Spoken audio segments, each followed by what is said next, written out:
அனைவருக்கும் வணக்கம். இந்த வீடியோல நாம பார்க்க போறது டிஎன்பிஎஸ்சி சிலபஸ் இந்தியன் பாலிட்டில ரொம்பவே இம்பார்ட்டன்ட்டான டாபிக் கன்ஸ்யூமர் ஆக்ட்ஸ். நுகர்வோர் சட்டங்கள். கன்ஸ்யூமர் அதாவது நுகர்வோர்னா யாருன்னு பார்த்தீங்கன்னா, ஒரு பொருளையோ, இல்ல சேவையையோ பணம் கொடுத்து வாங்குறவங்க தான் நுகர்வோர். நம்ம எல்லாருமே நுகர்வோர் தான். நுகர்வோர் உரிமைகள பாதுகாக்க நிறைய சட்டங்கள் வகுக்கப்பட்டிருக்கு. அதுல ரொம்பவே முக்கியமான சட்டம் நுகர்வோரின் மகா சாசனம் என்று அழைக்கப்படுற இந்திய நுகர்வோர் பாதுகாப்பு சட்டம். Indian consumer protection act 1986. இதுதான் நுகர்வோரின் மகா சாசனம். கன்ஸ்யூமர்ஸ் மேக்னா கர்த்தா அப்படின்னு அழைக்கப்படுது.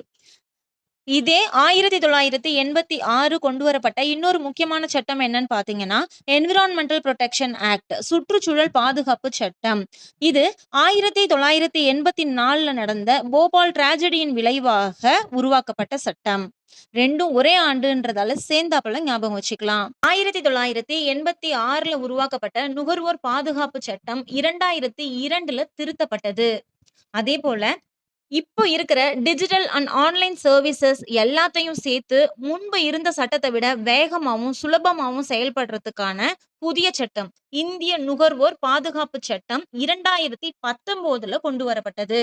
நுகர்வோர் பாதுகாப்பு சட்டங்கள் நுகர்வோரின் உரிமைகளாக 6 விஷயங்களை சொல்லுது. அது என்னென்னு பார்த்தீங்கன்னா, பாதுகாப்புக்கான உரிமை, தகவல் அறியும் உரிமை, தேர்ந்தெடுக்கும் உரிமை, செவிமடுக்கும் உரிமை, நிவாரணம் தேடும் உரிமை, நுகர்வோர் கல்விக்கான உரிமை. மொத்தத்துல நுகர்வோரின் உரிமைகள் 6. 1986ல வெளியான இந்திய நுகர்வோர் பாதுகாப்பு சட்டத்தின்படி நுகர்வோர் பாதுகாப்பு விதிகள் அப்படின்றது 1987ல வெளியானது.